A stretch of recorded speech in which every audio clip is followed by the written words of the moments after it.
And then the one that I've studied most has been hunting issues.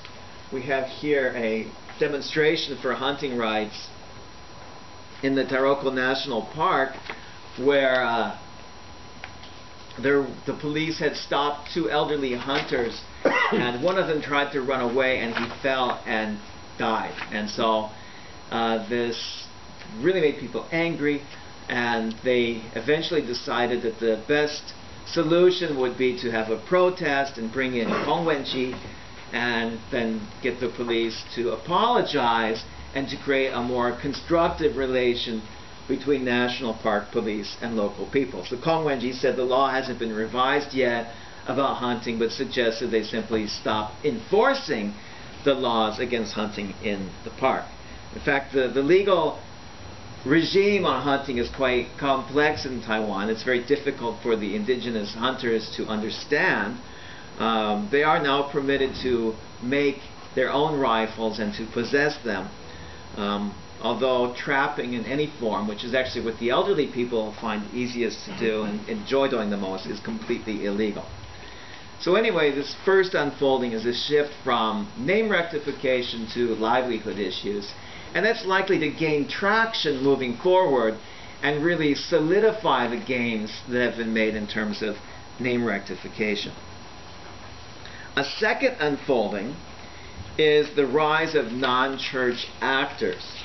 And in this paper you can see a full list of them, but the prior connection between the Presbyterian Church and the indigenous social movement was very productive. That's what brought about the urban-rural movement. That's what brought about the Alliance of Taiwan Aborigines and publications and so forth. It brought in ideas from abroad, so they learned from Donald Loft about Canada. But the main weakness of this form of political organization is that being so closely tied to the Presbyterian Church, it alienated the members of other churches, including the Roman Catholics and the True Jesus Church, but also traditionalists, so people who don't want to convert to Christianity. The training camps at URM have also been held outside of local communities. So for example, the one that I attended was in Tainan, at Changrong Daxue.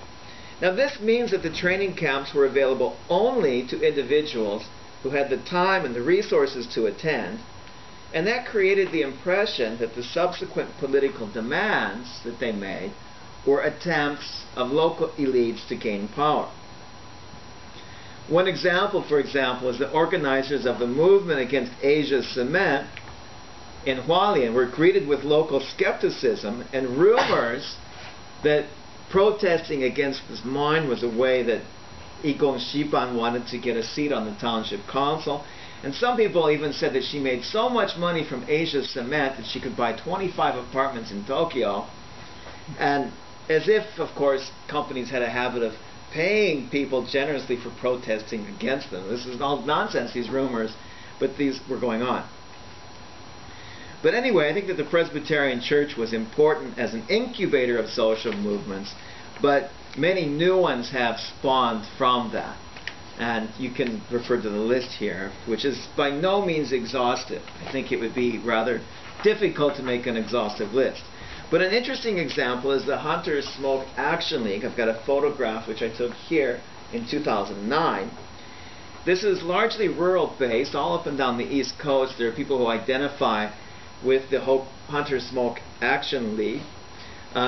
They meet regularly. Their membership tends to be quite young. They have local meetings. They've sometimes used open space technology, which basically means occupying public space somewhere, such as on this beach here by this Miramar resort, which is empty here, but the outer shell of it has been built. And they're very much against this resort taking over this beach, which is the traditional territory of the Amis people. And they hold these meetings, and then they get people to talk about their problems. People bring up the issues on their own, organize into small groups, and then at the end they have these big pieces of paper. They write down what should be the priorities. So they write them down, and the people go around and vote by marking, X's or whatever. And this has been quite effective, especially in the environmental and anti-nuclear movements. Indigenous singers Banai from the Puyuma tribe and also Nabu from the Bunun tribe have been very active in this and using their songs and their videos and so forth in live concerts to promote a kind of a post-colonial approach to indigeneity in Taiwan. The Hunter Smoke Action League has also engaged lawyers to help local people with the conflicts they have with labor contractors and about land issues. And I think that more than anything else has gotten support among villagers for what they're doing.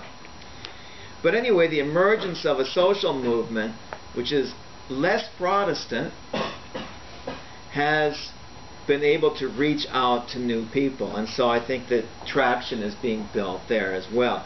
Every year the Hunter Smoke Action League on February 28th lights bonfires, and they do this all over Taiwan, including in Taipei.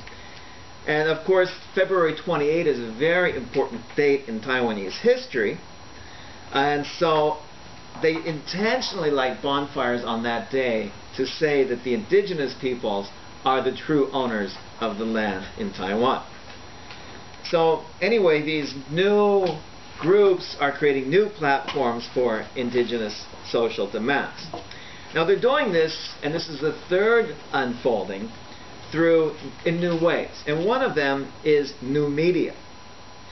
Now, Taiwan already has a history of what Li Jinchuan called guerrilla media. So underground radio stations and special magazine and newspaper publications and so forth.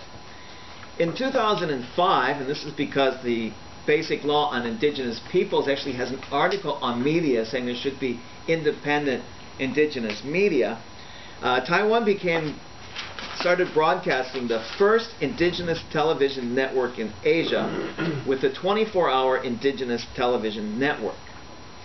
It was established under the auspices of the Council of Indigenous Peoples. There's a requirement that 70% of the staff be indigenous. The government also distributed satellite receivers to people all over Taiwan, so no matter which village you go to, it's possible to watch this channel. Although frankly, from going around people's houses, I've seen that very few indigenous people are actually watching this channel. I think probably because it's probably of very little interest to them. Language shows about languages of other peoples, shows about tourism and traveling to indigenous villages and so forth. There has been some dispute about the independence of indigenous media, and in fact very recently, in fact since I even wrote this paper, Ma Ying-jeou, who was in charge of the indigenous television station, resigned his position. He's an Amis filmmaker because he feels that the government interferes too much in content. So anyway, amidst all of this, there's been the growth of the internet and especially social media, because everybody has their mobile telephones. In fact, last summer when I was up in Nantao, I observed that pretty much all of the children have iPads, and all of the elderly people are using intelligent phones, smartphones, and so they're everywhere now. Indigenous youth have been very active on blogging, and it's quite interesting that the word for blog is buloka, and the word for an indigenous village is bulo. Of course, it's just a coincidence, but basically it's a tribal grid of some kind which they've been able to use. I think it's very important for indigenous people who are university students, because it gives them a platform in which they embrace an identity as being indigenous, and these are leaders of the future. The groups that I just mentioned that are in here, they're everywhere on the internet. In fact, if you were to do a Google search in Chinese for Hunter Smoke Action League, you'll find that they are very active on Facebook. Almost all of these groups have Facebook pages, but also on YouTube, Google Groups, Pixnet, ClueCloud, and civilmedia.taiwan.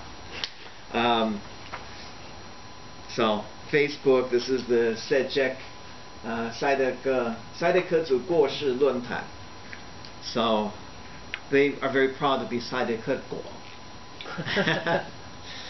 So, you know, they're everywhere on the internet. I'm not going to show that because of time, but they're everywhere. And I think that, you know, they're looking for a global audience. But as Ronald Meason has observed, as that this kind of outreach to publics, quote, is almost always in some way like sending a message in a bottle, oriented towards a future audience of unknown provenance and uncertain sympathies, unquote. And so, for example, if the Hunter Smoke Action League puts on a clip that says, 谁的发展,谁的国家? And so on page 23 here, I quoted here what he said there. And he explained that First Nations means that the indigenous people were originally in Taiwan and that outsiders should not declare it to be terra nullius. The first goal is to obtain autonomy and other rights. And so his goal is to get people elected, first of all, in the 2014 local elections, and then hopefully also some legislators. And so he is now a candidate for his own in Fernando County at the county level. I just visited him about 2 weeks ago. So in conclusion, and we are running out of time because I think we need to have time for discussion, I compare it with other social movements. And there are some differences. And one of the big differences is that the indigenous identity of these groups goes back way longer than identities of groups that are, for example, protesting against petrochemical complexes in Yunnan and so forth. It's a very different kind of identity as well. It's based on the political philosophy of indigenous peoples. It's based on the idea of inherent sovereignty. And so it's quite different. Also, it's quite different in that the same people tend to show up on both sides of the issues. So for example here, this is a photograph from the Self-Determination and Sustainable Development Conference on National Policies for Indigenous Peoples in the 21st Century. Very much an initiative of Ma Ying-jeou's government. And if you look through these faces in the photograph, we can see that many of the same people show up for this KMT project, but are also leading protests in the village. And so many of them are the same people. And if they're not the same people, they're also closely related to one another. And I think that's very much a part of it. There's these small face-to-face communities, and they're all related to one another. And so looking at it, social movements is only elite competition misses out as part of the picture. After all, these supposed elites, and it doesn't matter if they're legislators, township council representatives, pastors, musicians, or unemployed youth, they are all members of communities, sons and daughters, brothers and sisters of ordinary people. So they all are related to one another in some way, which is very different than other social movements that are reaching across the whole island, you know, to other feminist or labor environmental movements that are unrelated to one another. And so I think all of these unfoldings are ways in which that they can reach across to one another in communities where people are closely related. So, in conclusion, the indigenous movement is not about Chinese versus Taiwanese identity. It's not about electoral politics. Indigenous activists are concerned mostly with relations as they reach out to kin and allies in their own villages. They're also concerned externally as they try to create international relations with other political formations in Taiwan, such as this being nation-to-nation relations, and even with allies abroad. But true to their ancestral law, it is all about maintaining the moral relations that respect the autonomy of the kin-based grouping.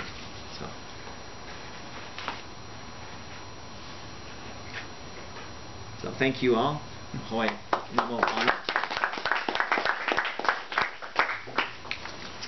Okay.